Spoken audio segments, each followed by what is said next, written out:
Halo para trader, selamat datang kembali di Cuan Insider. Jadi, di konten kita kali ini kita akan bahas mengenai PT Sahroen Prophen Indonesia Tbk atau biasa disingkat dengan CEPIN, kodenya adalah CEPIN. Jadi di sini kita akan bahas yang pasti adalah zona entry yang lebih minim resiko. Terus juga kita akan bahas mengenai dia fundamental sedikit aja.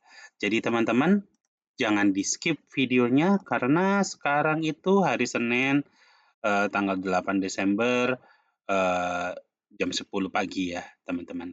Jadi ya kita mulai aja, tapi sebelum mulai kita baca dulu disclaimer yang satu ini. Oke, teman-teman udah dibaca ya.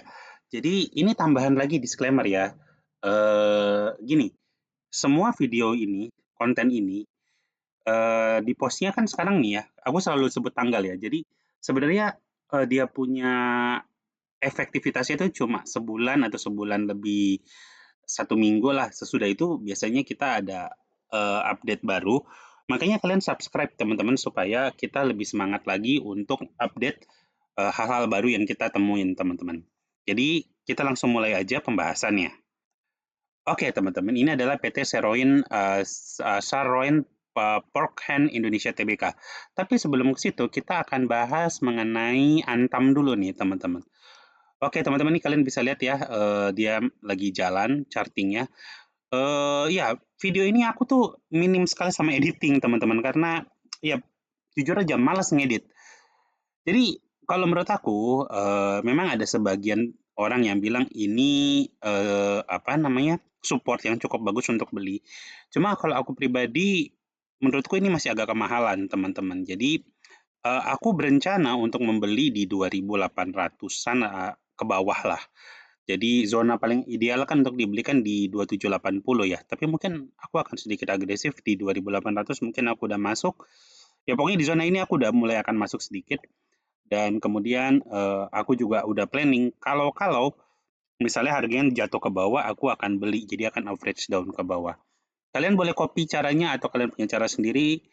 Balik lagi itu dikembalikan dengan kalian punya resiko ya. Kalian punya apa namanya reward and resikonya. Jadi kan kalian setiap orang tuh beda-beda teman-teman. Jadi ya seperti itu aja untuk aneka tambang teman-teman. Kita akan balik ke Cepin teman-teman. Iya, Cepin ini mungkin banyak orang yang nggak terlalu aware sama Cepin ini apa. Makanya kalian perlu kunjungin websitenya nanti. Nah, ini kita baca dulu mengenai fakta pentingnya ya teman-teman. Di sini kapitalisasinya itu 78 triliun, IPS dasarnya di 286, kemudian CEO-nya itu Zu Thomas Effendi, imbalan hasil dividennya terindikasi itu 2%, 2,2% tepatnya. Kemudian ada websitenya ini kan nanti kita akan kunjungin sama-sama, rasio harga terhadap perolehan 16,67%, jumlah karyawannya ada 9.000 orang. Terus kalau kita lihat lagi, dia itu produksi apa aja, ada broiler, ada feed, processed chicken, ada day old chicks, dan others. Kemudian beroperasi di Indonesia dan overseas. Dia tidak detailkan di sana. Nah, kalau kita masuk ke sini teman-teman kalian, websitenya ini cp.co.id. Ini produk mereka ada ayam pedaging, ayam peternak, makanan olahan, kemudian ada day old chick. Kalau kalian penasaran day old chicks itu atau DOC itu DOC ayam pedaging ini yang berumur 1 hari dijual ke peternak untuk dibudayakan menjadi ayam potong ya. Jadi inilah dia apa bibit jualan bibit, kemudian ada DOC ayam pertelur, kemudian ada DOC lainnya. Kalian bisa ya pelajarin lebih lanjut di situ. Kemudian untuk makanan olahan di sini mereka memproduksi Fiesta, kemudian ada Cham, dan Fiesta ini termasuk apa ya ayam olahan atau produk olahan yang cukup bagus menurut aku dan banyak juga yang beli. Chicken nuggetnya cukup enak teman-teman. Kalau misalnya anak kosan kemungkinan besar akan stok Fiesta. Jadi kalian tahulah dia itu produksinya apa. Dan ya, mari kita masuk dulu ke dia punya fundamental teman-teman. Ini adalah price to book value. Kalau kita lihat teman-teman di sini dia terus menurun, teman-teman. Apakah harga sahamnya juga turun? Ya tentu aja karena dia punya PBV ini turun. Terus apakah perusahaannya jadi jelek? Belum tentu. Karena semakin kecil PBV itu semakin bagus untuk dibeli. Artinya semakin layak untuk dibeli. Gue bukan tipikal orang yang seneng ngelihat PBV yang gede-gede angkanya gitu. Kalau misalnya udah nggak masuk akal, menurut aku di atas 5 tuh udah nggak masuk akal. Dia at least kalau mau beli itu PBV yang ya maksimum di 2,5 lah. Atau idealnya sebenarnya satu ke bawah ya, tapi sangat susah untuk mencari saham yang satu ke bawah dan PBV-nya satu ke bawah dan dia liquid gitu. Nah, terus kita masih lihat juga nih laba tahun berjalan ya. Ini dalam billion ya. Jadi kalau di sini artinya dia triliun. Nah, kalau kita lihat teman-teman 2018 itu kan 4 triliun, terus 2019 sampai 2021 itu di sekitaran 3 triliunan. Kemudian dia menurun nih 2002 sama 2003 nih. Terjadi penurunan jadi cuma 2 triliun, terus 2023 itu cuma 2,3 triliun, kemudian di 2024 3,712 triliun. Terus kan gini, kita juga mesti ngecek dong, sekarang itu gimana. Nah, kalau sekarang itu teman-teman, ini kan TTM ya, berdasarkan tahun berjalan, pendapatan netonya itu sudah di 4,96 triliun, teman-teman. Jadi, dia naik pendapatannya, dan tadi sahamnya kan lagi murah. Apakah ini momentum yang tepat untuk beli? Nah, itu kita mesti cari tahu lebih lanjut tuh. Nah, sesudah kita membahas si laba bersih, kita lanjut ke inventory turnover. Ini di sini tempat di mana kita ngeliat ini barangnya laku apa enggak. Jadi 2019 itu dia sempat paling tinggi nih ya, 8 kali cuci gudang. Maksudnya gini, 8 kali barangnya diisi dalam satu tahun. Nah, ini 2024 itu 6,11 kali. Jadi dalam satu tahun itu barangnya dia itu gudangnya tuh diisi ulang tuh 6 kali. Jadi setiap 2 bulan barangnya pasti habis, terus diisi stok lagi. Jadi cukup bagus ya teman-teman. Terus untuk jumlah dividen, ini dalam rupiah ya. Eh, ini jumlah dividen itu menurut aku sangat-sangat penting karena menunjukkan apakah perusahaan itu sehat apa enggak. Jadi kalau kita lihat secara dividen ini jumlah rupiahnya itu rata-rata di atas 100 ya. Kalau kita mau melakukan perhitungan, teman-teman, kalau misalnya kita, ini kan 2022 kan dia sempat nggak ngasih ya. Kalau kita menghitung dengan mengikut sertakan 2022, maka dividen yang didapat itu sekitar Rp109. Tapi kalau kita menghilangkannya, itu ada di Rp119. Terus kalau misalnya teman-teman ini dividen percentage, ya memang secara dividen teman-teman. Kalau aku kan memang ada minimum ya, minimum aku untuk membeli sebuah saham itu kalau dia bisa ngasih dividen itu di atas 2,5 lah ya. Sementara ini kan di bawah ya. Cuma jadi sebenarnya dia kalau secara dividen ini aku nggak terlalu tertarik gitu. Tapi apakah dia tidak layak untuk dipertimbangkan? Ya enggak juga gitu. Kita harus mempertimbangkan eh, dia ini gimana gitu. Nah, kalau kita lihat secara percentage, kalau kita menghilangkan mengikut sertakan 2022 itu rata-ratanya ada di 1,88. Ya tentu aja nggak bagus ya. Tapi begitu kita hilangkan yang 2022, maka persentase rata-rata yang kita dapat itu ada di 2,24%-an teman-teman. Jadi sebenarnya nggak jelek-jelek amat lah untuk dipertimbangkan untuk dibeli. Dan sekarang kita masuk ke dia punya apa nih namanya?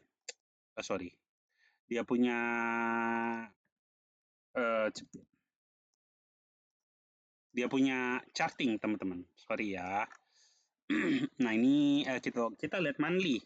Kita harus ngeliat dari yang gede dulu teman-teman. Kenapa ini tiba-tiba masuk radar aku? Karena gini teman-teman. Kalau kita lihat secara garis besar, kita kan udah lihat nih penurunan nih, ya kan? Terus kemudian ini kan kita selalu lihat ya ini lower low, lower low. Di sini walaupun dia apa lower low-nya mulai di apa ya, di mau dilawan, tapi dia tetap masih ngebentuk lower low baru. Kenapa ini? Ini kadang kalau kalian teman-teman lihat, ini tuh masih setara, jadi nggak bisa dibilang lower low baru ini, ya kan? Jadi pada saat dia turun di sini, kemudian dia tiba-tiba naik nih teman-teman. Sekarang kita sebenarnya kalau kalau mau dibilang ini kan higher high, ini higher high baru. Sebenarnya kita cuma tinggal nunggu higher high baru nyentuh di sini. Kalau dia udah di sini, itu udah confirm sahamnya akan naik teman-teman. Tapi problemnya adalah begitu harganya di sini, ini kan udah cenderung udah mahal ya teman-teman. Jadi khawatirnya begitu harga masuk dan kita masuk, ternyata mereka si orang-orang yang punya duit ini malah mau buang sahamnya karena balik lagi dia punya apa dividennya itu enggak dibilang menarik sih menarik tapi ya begitulah ya masih agak seandainya dia 3% aja gue yakin ini akan lebih menarik gitu. Tapi oke lah ya. Nah, sekarang kita masuk nih ke zona di mana kita bisa beli. Nah, kalau kita masuk ke daily, jadi ini adalah tempat di mana aksi di mana kita akan masuk ya. Di sini aku ada dua parameter tuh, sorry, dua zona untuk kita perhatiin teman-teman. Oke, di sini teman-teman, mungkin kalian bertanya, ini PBV normal dan PBV parameter ini apa? PBV normal itu kita hitungnya dari nol teman-teman. Sementara PBV parameter ini kita ngelihatnya dari di mana dia punya starting point harga itu naik dan belum kesentuh lagi. Jadi ya seperti itulah ya. Agak ribet kalau dijelasin karena ini waktunya kan aku nggak bisa terlalu banyak ya. Jadi gini, ada dua zona. Zona pertama itu ada di 4.480-an lah ya, di sekitaran situ. Nah, di sini kenapa ini menarik? Pertama, kalau kalian lihat di sini ini ada base, kemudian harganya tiba-tiba naik dan terus naik ke atas sebelum akhirnya diturunin. Terus kemudian ada sideways di sini dan di sini ini yang paling penting, ini ada breakout. Artinya apa? Artinya investor sangat yakin untuk memompa sahamnya naik ke atas. Terus di sini kan ya kalau kalian lihat di sini ada tempat orang boleh buang ya, buang saham sehingga sangat masuk akal harganya turun lagi ke bawah. Kemudian, nah ini yang dibilang false breakout nih. Tapi nanti deh kapan-kapan gua akan jelasin ya. Kenapa? Karena dia ini naik terus tiba-tiba satu. Makanya kenapa sangat berhati-hati sekali trading itu di wilayah-wilayah yang cenderung terjadi potensi false breakout. Nah, ini tuh wilayah yang sangat-sangat berpotensi false breakout karena agak gimana ya? Nanti deh gue jelasin ya. Maksudnya aku mungkin akan bikin materinya sendiri. Cuma ini kan aku cuma untuk ngejelasin menjadi tambahan di apa ya? Tambahan pertimbangan teman-teman kira-kira kalau mau masuk cepin di mana. Bisa sih kalian ngeliat-liat influencer yang lain ya atau edukator yang lain untuk kira-kira kalau beli saham cepin di mana. Tapi balik lagi ke semuanya, ya kalau kita ngeliat dividen teman-teman, kan sebenarnya nggak ini banget ya, nggak beda-beda jauh banget antara si parameter sini sama yang di sini. Kalau aku nggak salah bedanya sekitar 0,2%-an gitu loh. Kemarin aku coba hitung. Jadi sangat mungkin bahwa si orang yang apa ya bandarnya atau orang yang bertanggung jawab untuk di saham cepin ini itu untuk tidak terlalu menghitung dividennya. Nah, kalau aku nih, ini ada beberapa skenario ya. Kalau aku yang jadi bandarnya atau aku yang jadi orang yang memanage si saham cepin ini, eh, kemungkinan besar aku akan turunin ke sini.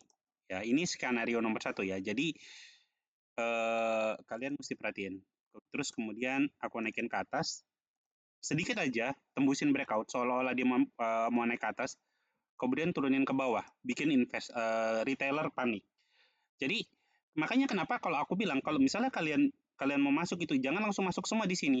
Sisain dana kalian buat di bawah dan yang di zona 1 itu selalu lebih kecil dibanding zona 2. Kenapa? Karena begitu harganya naik kalian tetap dapat keuntungan dan kalau harganya turun kalian tuh nggak panik gitu loh, nggak panik selling. Oh, gue udah nyiapin dana kok buat beli lagi di bawah untuk average down. Nah, sesudah dia turun ke bawah, yang terjadi adalah dia akan naik ke atas. Ini akan kencang banget naiknya ke atas. Dan sesudah itu biasanya retail akan ngoceh-ngoceh sendiri. Tapi itu kalau aku yang jadi itu skenario nomor satu, atau skenario nomor dua, ya bisa aja dia akan masuk ke sini, dia akan terus naik ke atas. Dan kalau skenario itu naik terjadi, ya skenario dia turunin ke bawah terus dia naik ke atas, ya toh kalian juga akan tetap dapat keuntungan anyway, walaupun memang ada kemungkinan ini langsung dibawa naik ke atas. Tapi kalau aku sendiri sih kayak ngasih kecil kemungkinannya. Nah, ada juga ya kalau misalnya dia ini bandarnya jahat atau misalnya yang memanage si Cepin ini jahat, bisa aja dia turunin ke bawah, langsung dihantam ke bawah kan, naikin sedikit ke atas, turunin lagi, ambil lebih banyak, serok lebih banyak, terus tinggal naikin ke atas. Kalau udah kayak gini kan dia akan bentuk double bottom ya. Ini kemungkinan besar mereka juga akan bikin gitu. Begitu turun ke sini, naikin ke atas, begitu sampai di sini, atau bisa aja dia turun naik ke atas sini, keluarin berita yang bagus, retail masuk, turun lagi ke bawah, pukul naik ke atas. Jadi eh, ya segala skenario bisa terjadi. Tadi adalah 3 skenario yang terjadi, makanya aku selalu bilang masuk ke zona 1 itu selalu sedikit aja, jangan terlalu banyak, jangan terlalu greedy. Jadi kalian bisa memanage kalau misalnya terjadi hal yang tidak diinginkan, kalian bisa eh, memanage kalian punya emosi lah. Dan musuh utama dari trading itu adalah greedy, teman-teman. Jadi jangan terlalu all in, ya seperti itulah ya. Jadi ya gitu aja teman-teman untuk review saham Cepin. Semoga ini bisa menjadi masukan buat teman-teman juga. Dan ya sampai ketemu lagi di video-video kita selanjutnya. Bye bye.